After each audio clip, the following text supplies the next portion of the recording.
Nah, masalahnya penagihannya itu yang kerap dikeluhkan ya. Antara lain kalau melalui SMS atau WA itu mengandung intimidasi ya, kata-kata kasar bahkan pengancaman. Belum lagi kalau kolektor datang secara fisik tapi umumnya mengancaman melalui SMS WA ya. Nah, keluhan yang lain adalah jika kita meminjam, kita telat konversasi, itu pihak kolektor akan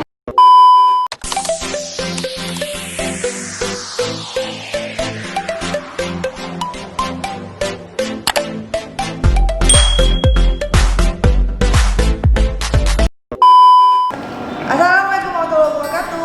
Kembali lagi bersama kami di Pengacara Channel. Oke guys, hari ini kami akan membahas ada konsultasi yang masuk ke DM Instagramnya @pengacara_channel. Jadi kami akan membahas tentang pinjaman online. Karena pertanyaannya dari Bapak Muhammad Rafli. Oke, kronologi masalahnya adalah, jadi teman saya yang bernama Fahmi terlibat pinjaman online ilegal dan mengalami tidak mampu bayar karena bunganya yang sangat mencekik dan tenornya hanya 7 hari. Dan kebetulan di HP-nya Fahmi terdapat alamat email saya yang di dalam emailnya ada nomor kontak teman-teman saya. Ketika Fahmi tidak dapat melunasi pinjamannya di aplikasi ilegal, pihak debt collector aplikasi ilegal tersebut menyebar datanya Fahmi saat pengajuan pinjaman ke semua kontak yang ada di HP Fahmi. Dan juga debt collector tersebut memakai kata-kata yang sangat kasar pada saat menagih ke Fahmi maupun ke semua kontak yang ada di HP-nya Fahmi. Otomatis kontak teman-teman saya yang ada di HP-nya Fahmi juga mendapatkan broadcast dari debt collector tersebut. Saya sangat kaget ketika ada salah satu teman saya, sebut saja Dedi, mengecat saya secara tiba-tiba dengan menanyakan Fahmi karena Dedi telah mendapatkan menanyakan Fahmi karena telah mendapatkan broadcast dari debt collector bahwa si Dedi itu dijadikan sebagai kontak darurat pada saat pengajuan. Padahal si Fahmi tidak sama sekali menjadikan si Dedi sebagai kontak darurat, karena itu memang alasan si Dedi pada saat broadcast ke semua kontaknya bahwa mereka telah dijadikan kontak darurat. Akhirnya si Dedi merasa tidak senang dan terganggu atas broadcast dari debt collector itu. Dan si Dedi menganggapnya bahwa Fahmi melakukan pencemaran nama baik dan ingin melaporkan Fahmi ke polisi atas laporan pencemaran nama baik.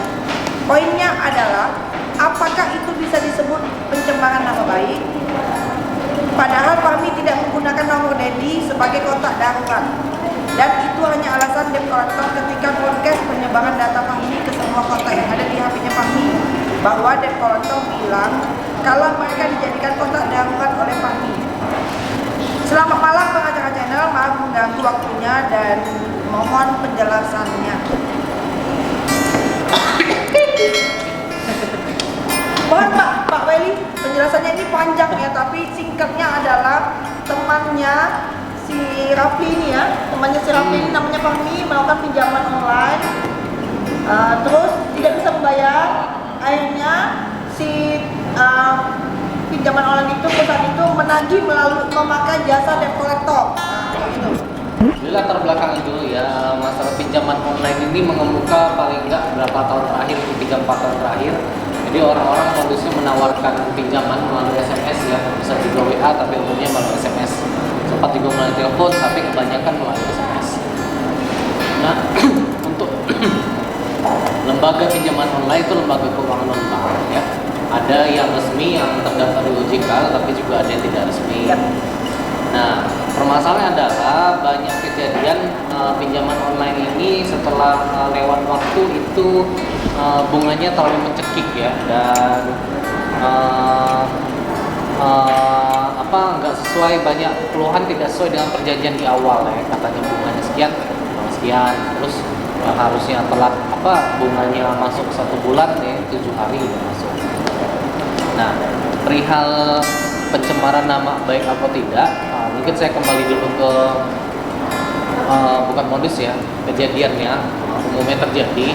Biasa ya kalau kita tuh kadang nasabah itu di sini prestasi ya, tidak mengembalikan pinjaman tersebut ya. Konsekuensinya adalah yang umum terjadi adalah penagihan dari pihak debt collector ya. Kolektor ini Bisa dari pihak perusahaan sendiri, bisa juga dari pihak ketiga perusahaan. Cuma masalahnya penagihannya itu yang kerap dikeluhkan ya.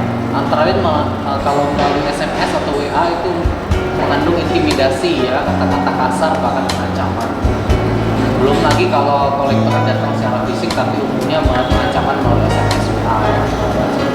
Nah, keluhan yang lain adalah jika kita meminjam, kita telat konversasi, itu pihak kolektor akan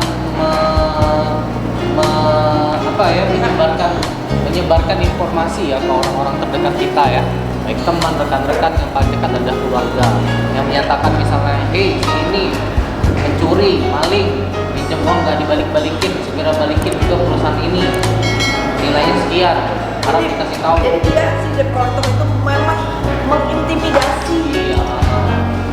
Supaya kita tuh merasa terganggu kan. Iya, akhirnya dia membayar. Iya, jadi tekanan psikologis juga ya untuk nasabah, karena dia nanti ditanya oleh temannya, kayak lu kok masih nomor gua gitu. Jadi bikin malu. Bikin malu. Nah ini permasalahannya, temannya tadi marah ya, dan berniat melaporkan ke pihak kepolisian atau pencemaran nama baik. Jadi dia merasa dia tidak pernah memberi nomor darurat ke lawannya itu, tapi kok si kolektor itu di SMS itu bilang demikian. Nah untuk hal demikian itu belum tidak termasuk unsur pencemaran nama baiknya, karena tidak menurut kami tidak dicemarkan nama baiknya, karena kecuali seandainya dia masukin di medsos, dia membuat kata-katai di medsos, Iya. namanya itu baru bisa ada unsurnya. Tapi Iya. kalau dia juga harus membuktikan bahwa dia dicemarkan nama baiknya. Dia harus membuktikan bahwa dia tidak pernah memberi persetujuan memberikan nomor kontak daruratnya. Cuma yang kayak gini biasanya umumnya hanya akal-akalan debt kolektor ya. Setiap orang yang dia hubungi, dia bilang itu kontak darurat ya, agar kita ngasih tahu, bayar dong, masa hubungin ke aku. Nah masyarakat masih tahu saat kita mendownload aplikasi, itu umumnya ada perintah, misalnya Anda setuju, ya tidak demikian. Nah ini yang terjadi ya.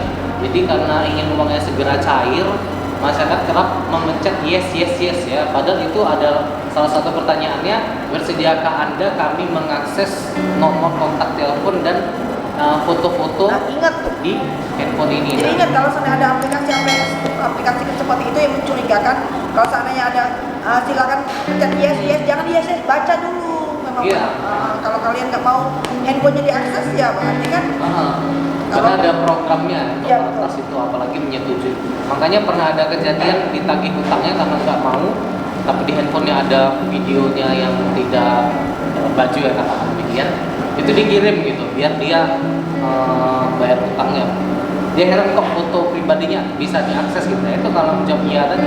Oke, itu pertanyaan pertama ya. Bisa nggak dia pencemaran nama baik dilakukan? Sudah terjawab bahwa tidak bisa apabila unsurnya belum cukup buktinya.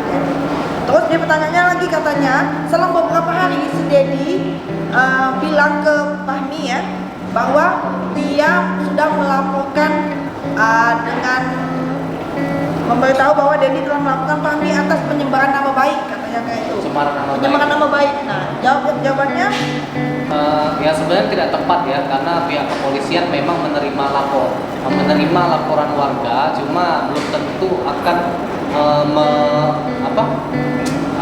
menerimanya sebagai laporan polisian gitu. Karena pelapor harus bawa bukti awal, ini dia bawa bukti apa gitu. Dia nggak bawa bukti. Buktinya cuma bahwa Anda di sini adalah kontak darurat si ini yang memiliki utang sekian.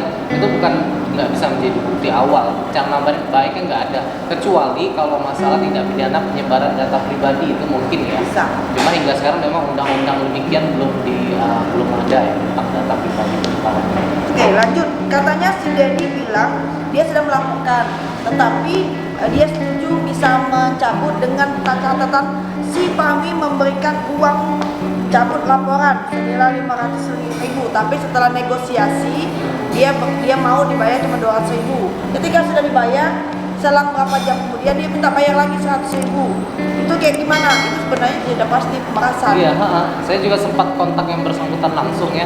Saya minta dia si pelaku itu mengirimkan foto laporan polisinya, bahkan hingga saat ini tidak ada. Tidak ada. Artinya itu sebenarnya bohong aja sih sebenarnya. Dia cuma nakut-nakutin untuk supaya mendapatkan uang dari temannya itu. Padahal pihak polsek khususnya nggak akan sedemikian rupa ya menerima laporan yang demikian ya.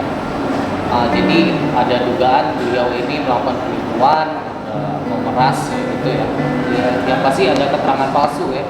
Paling tidak pihak kepolisian juga merasa dirugikan harusnya. Terus kalau seandainya memang kalian merasa dirugikan, si Fahmi dan kamu, Pak Rafli, kamu bisa melaporkan balik ke polisi sebenarnya karena kamu merasa sudah diperas sama si Denny tadi, sebenarnya kayak gitu. Sebenarnya pihak perusahaan itu punya SOP ya untuk kolektornya, tapi perlu diketahui tidak semua kolektor melakukan demikian.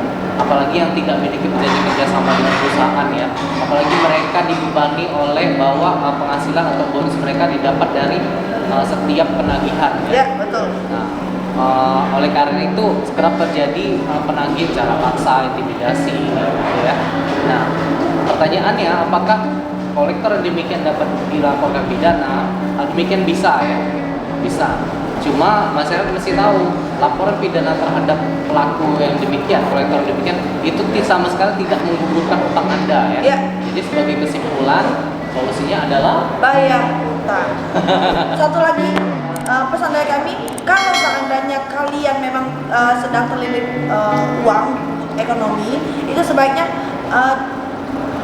hindari ya dari pinjaman online, karena pinjaman online itu selain bunganya tinggi, kedua kontak kita diakses mereka pasti itu sudah pasti, karena ada lagi teman-temanku lagi itu dia pinjam kayak gitu juga, sampai aku pernah dihubungi kayak itu sama kolektor, padahal yang pinjam itu teman juga. Artinya rata-rata semua pinjol itu pasti mengakses kontak nomor telepon yang ada di handphone si peminjam. Nah, itu artinya kalian bisa dituntut sama si teman-temannya itu karena datanya kayak gitu.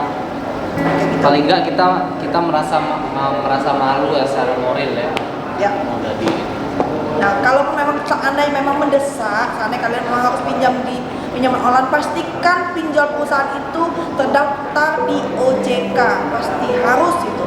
Karena banyak kan kata Welly tadi, memang pinjol itu pinjaman online yang ada di perusahaan-perusahaan kan sudah berjamuran ya di mana-mana, tapi tidak resmi. Nah, artinya kalau tidak resmi itu membahayakan kalian juga ya. Terus juga kalau memang kalian punya hutang di perusahaan pinjol itu pastikan kalian membayar tepat waktu, karena kalau seandainya kalian tidak membayar tepat waktu, bunganya akan lebih menyakitkan dari pinjaman kalian.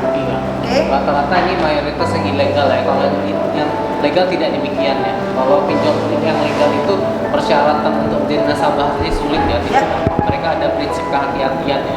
Yang di perbankan biasa disebut mancing. Karena pada dasarnya kan kalau seandainya kita pinjam meskipun melalui online, dia pasti ngecek kalau dia OJK-nya memang ada legal. Dia bisa dicek kok. Dia dicek. Perusahaan yang terdaftar itu bisa dicek.